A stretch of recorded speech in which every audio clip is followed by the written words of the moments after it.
Good evening everyone. मैं राहुल आपके साथ फिर से एसर्सन रीजन की नई सीरीज़ के साथ आया हूँ और आज जो है हम एसर्सन रीजन में D block elements, D and F block elements लेकर आए। इसमें जो पहला जो आपको स्लाइड दिख रहा है वो है आपका in the following questions there are 4 options. Everyone knows that A, B, C and D, and what is the meaning of A, B, C it's clearly visible in your screen, और otherwise आप हमारी पुरानी videos में भी जा कर के देख सकते हैं। तो सीधे मैं क्वेश्चन पे आता हूँ ताकि टाइम कम लगे। क्वेश्चन हमारे पास पहला है, इन transition element ns orbital is filled up first and n-1d afterward during ionization ns electrons are lost prior to n-1d electrons। देखो बेटा, इसका बोलने का मतलब ये है, हमारे पास फॉर्मूला जो इलेक्ट्रॉनिक कॉन्फ़िगरेशन है दैट इज n-1d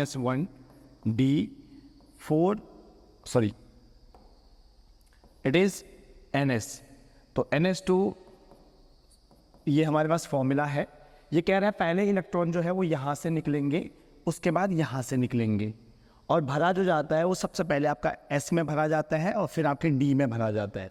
तो यही हमारे साथ होता है, ये हम जानते हैं। हम during ionization we have seen that electron firstly remove from NS and then after n-1d। तो ये करेक्ट है, इसलिए असर्शन तो सही है।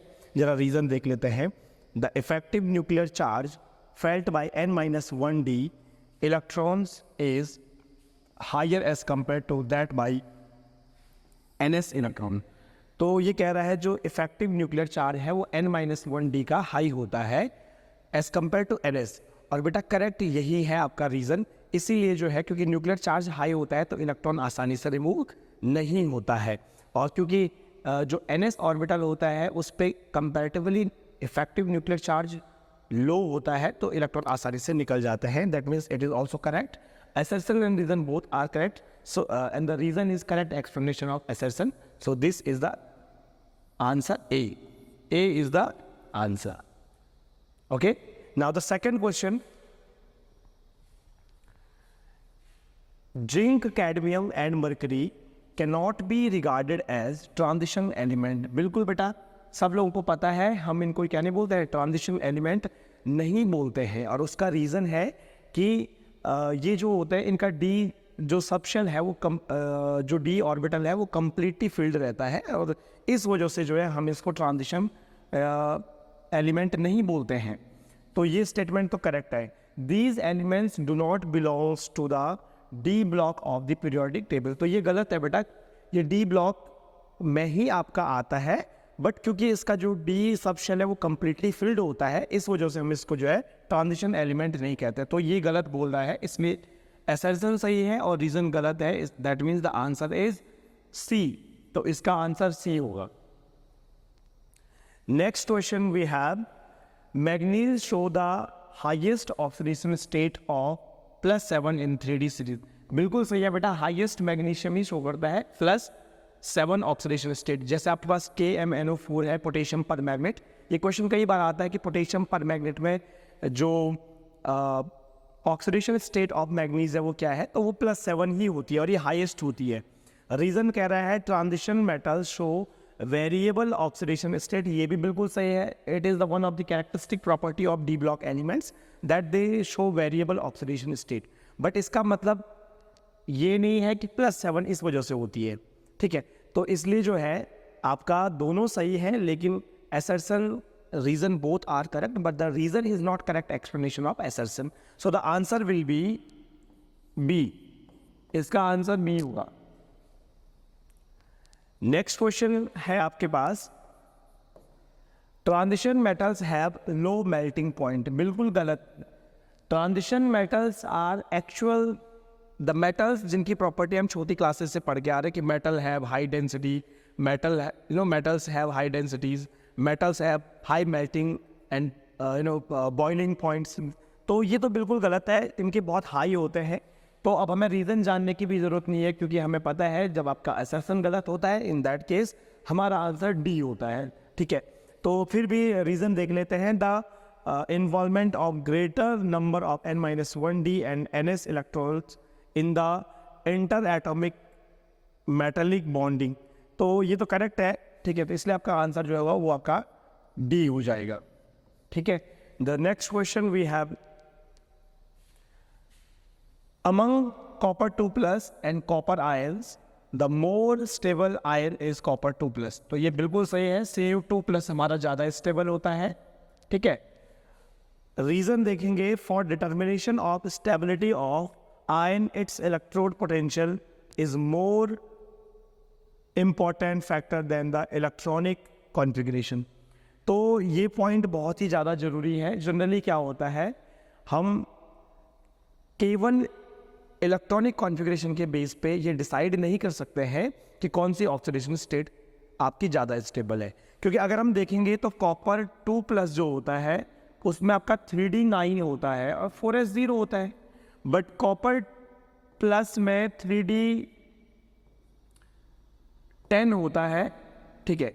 और इस हिसाब से हमें लग रहा है कि ये वाला ज़्यादा स्टेबल है तो ये वाला बनेगा, but it is not only the factor, इससे ज़्यादा इंपॉर्टेंट इलेक्ट्रोड पोटेंशियल होता है। और जिसका इलेक्ट्रोड पोटेंशियल जो है बेटा, इलेक्ट्रोड पोटेंशियल ज़्यादा होगा, हाई होगा, यानी कि ज़्यादा पॉजिटिव होगा। जब इलेक्ट्रोड पोटेंशियल ज़्यादा पॉजिटिव होता है तो उस केस में आपका वो वाली कंडीशन जो है आपकी कम स्टेबल होती है, यानी कि जितना नेगेटिव इलेक्ट्रोड पोटेंशियल होगा वो उतना ज़्यादा ही स्टेबल होता है। तो this case both are correct, but it is not correct explanation of that first reason, right? So first assertion, so the answer will be B. In that case answer will be D. Both are correct, assertion भी सही है और reason भी correct है आपका, लेकिन दोनों का एक दूसरे से कोई लेना देना नहीं है। The next question is copper is non transition element। ये बिल्कुल भी सही नहीं है, ये आपका गलत है बेटा। कॉपर जो है वो ट्रांजिशन एलिमेंट होता है, जिंक नहीं होता है, कॉपर आपका होता है। यानी कि जो आपका 11th के एलिमेंट जो होते हैं वो ट्रांजिशन एलिमेंट में आते हैं, भले ही उनकी ग्राउंड स्टेट जो में जो है 3D10 होता है, बट उनकी जो ऑक्सीडेशन स्टेट +2 वाली होती है, suppose that you have copper 2+, in that case यहाँ पर जो है 3D9 हो जाता है, इसलिए जो है ये ट्रांजिशन एलिमेंट्स होते हैं। The reason we have copper has completely filled d orbital in its ground state, both are correct। ये भी बिल्कुल है, मैंने अभी कहा था कि ग्राउंड स्टेट में जो कॉपर होता है, कॉपर का होता है 3D10 4s1, बड़ा फेमस है क्योंकि ये एक एबनॉर्मल है, एनॉमलस है, फॉर दैट रीज़न ये बहुत ही फेमस आपका हो जाता है। बट दोनों के दोनों सही हैं, सॉरी पहला वाला गलत है और दूसरा सही है, तो आपका आंसर जो है वो डी हो जाएगा, क्योंकि ये ट्रांजिशन एलिमेंट है और इसने कहा कि नहीं है, तो इसलिए आपका आंसर जो है वो डी हो जाएगा इस केस में, ठीक है। The next question we have, transition metals have high melting point, जो बिल्कुल सही है, और दूसरा है रीजन जो है transition metal have completely filled D orbitals.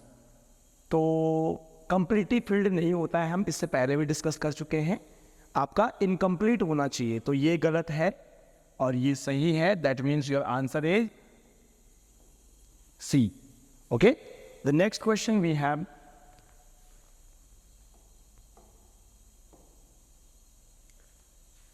members of 4D and 5D series of transition element have nearly same atomic radii।